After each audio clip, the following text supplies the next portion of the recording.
Salut, je suis content que tu sois encore une fois parmi nous. Si c'est ta première fois, tu es plus que bienvenu. Je commencerai pour me présenter car j'ai oublié de le faire la dernière fois. Je suis Alejandro. Je suis colombien, mais j'habite en France depuis 8 ans.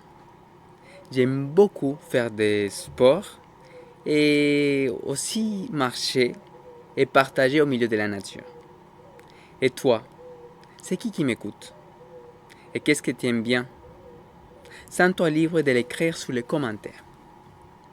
La dernière fois, nous avons parlé de la grande déception que Youssef, moi et peut-être toi aussi avons vécu à cause de nos familles respectives. Et j'ai partagé 2 clés que j'ai retenues de l'histoire de Youssef pour réussir malgré nos familles. Tu te rappelles? Aujourd'hui, je te propose qu'on parle de l'amour. Que dire de l'amour? Comment se comporter? À qui faire confiance? Et si je m'engageais inutilement? Voici quelques questions qu'on se pose et pour lesquelles je vais te partager 5 conclusions que j'ai apprises au long de ma vie, basées sur une histoire d'amour personnel que je vais te partager.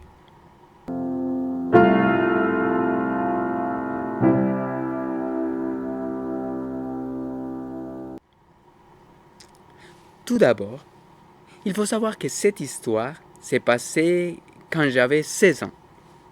À ce moment-là, je venais de finir le bac, j'en avais marre d'étudier, de penser à mon futur, marre de ma famille qui se disputait tout le temps et avec laquelle je me disputais souvent, parmi tant d'autres choses dont j'en avais marre. Donc, j'essayais d'être la plupart du temps dehors, avec mes amis, en faisant la fête, buvant beaucoup d'alcool et dans tant d'autres distractions pour éviter de penser à tout cela.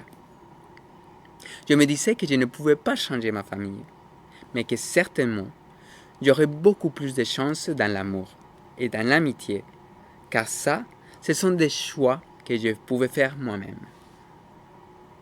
En ce qui est l'amour, je changeais de copine souvent, parce que j'étais vide à l'intérieur, et personne ne peut remplir ce vide.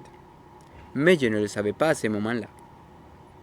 Un jour, j'ai trouvé quelqu'un qui réunissait beaucoup de choses que je souhaitais pour choisir une compagne pour toute la vie.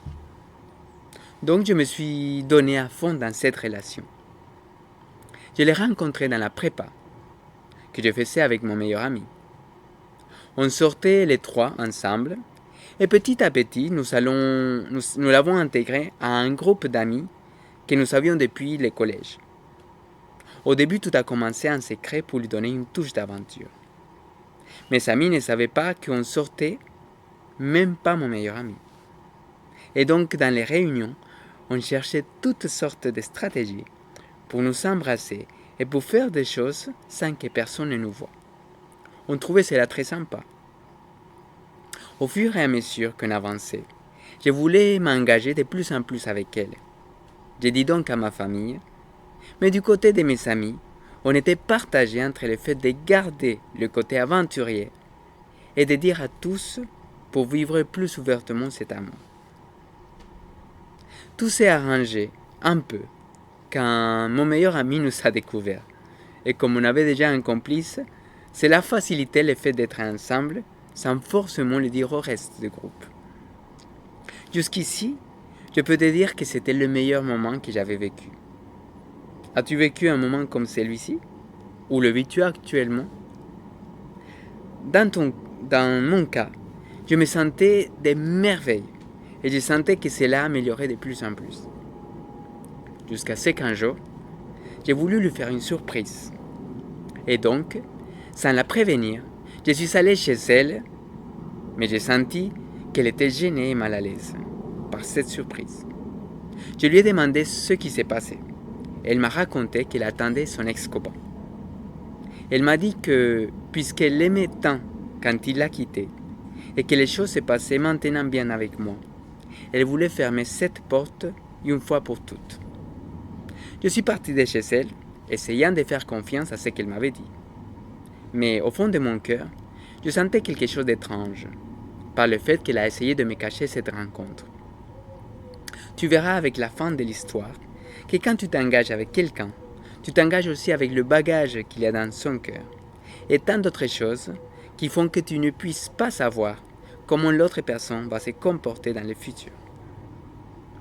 En effet, depuis ce moment-là, les choses n'étaient plus pareilles. Et petit à petit, cette magie qu'il y avait a commencé à diminuer, même si je l'aimais autant ou même plus fort qu'avant. Je l'ai découvert 2 fois de plus, en train d'essayer de me cacher des rencontres, d'après elle amicales avec son ex-copain.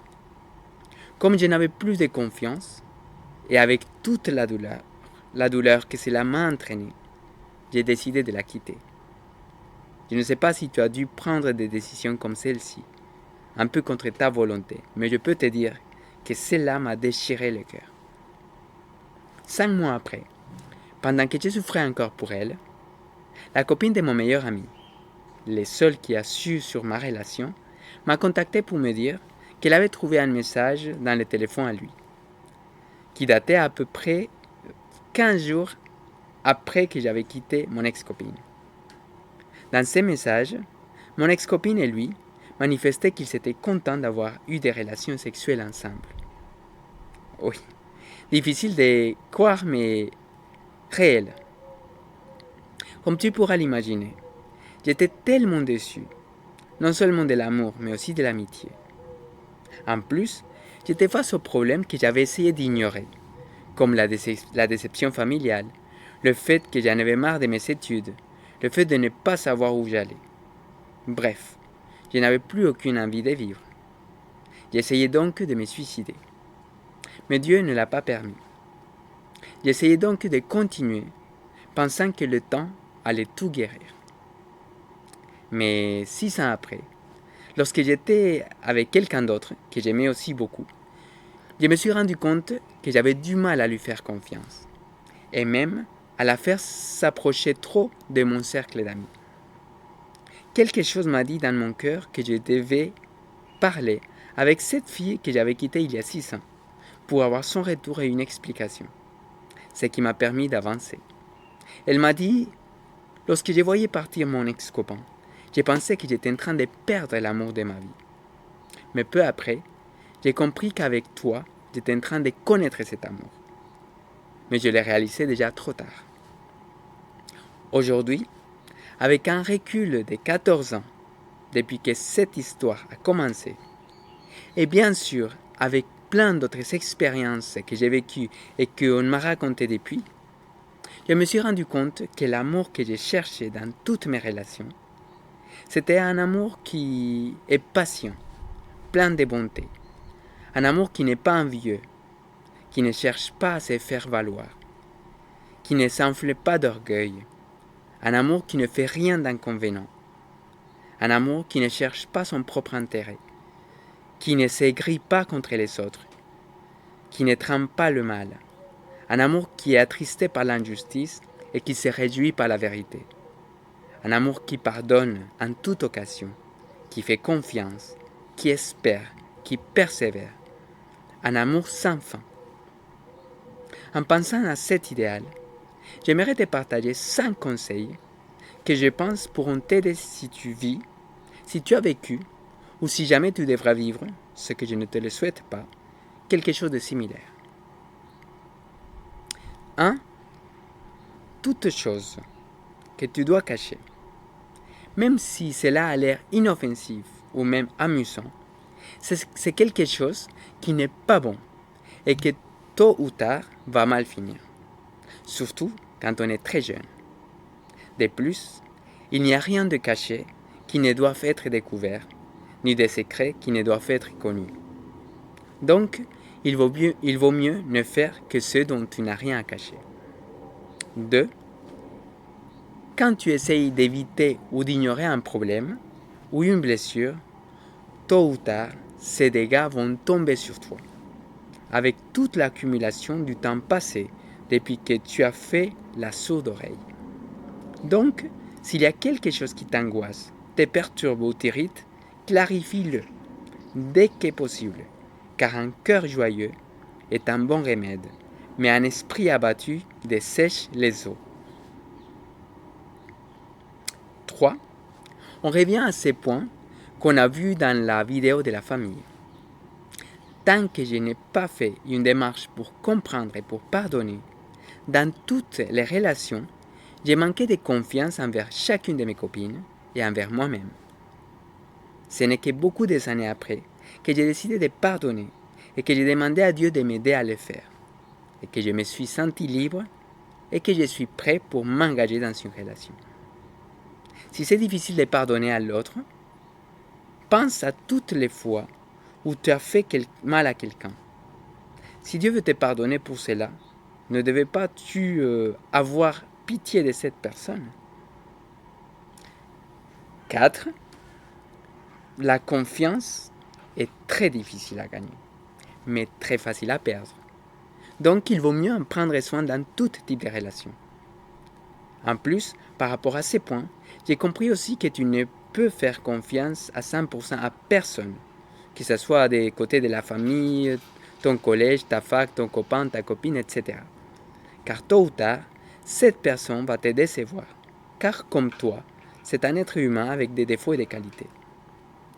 Mieux vaut chercher un refuge en Dieu que de se confier à l'homme. Ce qui m'amène au point 5. Aujourd'hui, à mes 30 ans et avec tellement d'expérience, je peux te dire que le seul qui a le véritable amour naturellement en lui, c'est Dieu. Car Dieu est amour. Et il prouve son amour envers nous en ce que lorsque nous étions encore des pécheurs, Christ est mort pour nous. Tu es libre et tu as le droit de chercher cet amour ailleurs. Mais, si tu veux écouter un conseil maintenant, là où tu es, parle avec Dieu. Et dis-lui que tu en as marre d'être déçu et que tu souhaites qu'il te remplisse de son amour et qu'il t'aide à comprendre son pardon et à pardonner et à avancer. Je suis certain que lorsque tu accepteras cet amour, Dieu va t'aider à faire le meilleur choix en ce qui concerne cette personne avec laquelle tu partageras toute la vie. Et il t'aidera à surmonter toutes les épreuves que vous allez rencontrer. De ma part, et te laissant avec Mathias, je te dis à une prochaine fois. Hello, c'est Mathias. Si tu veux nous raconter ton histoire, ou si tu veux qu'on traite un sujet, ou même si tu as besoin de parler, n'hésite pas à nous envoyer des messages sur Instagram ou dans les commentaires. Merci d'avoir écouté. Nous parlerons d'autres sujets pour avoir une vie plus saine et des relations plus saines. Donc, abonne-toi et clique sur la cloche pour ne rien manquer. Merci aux abonnés. À la prochaine et prends soin de toi.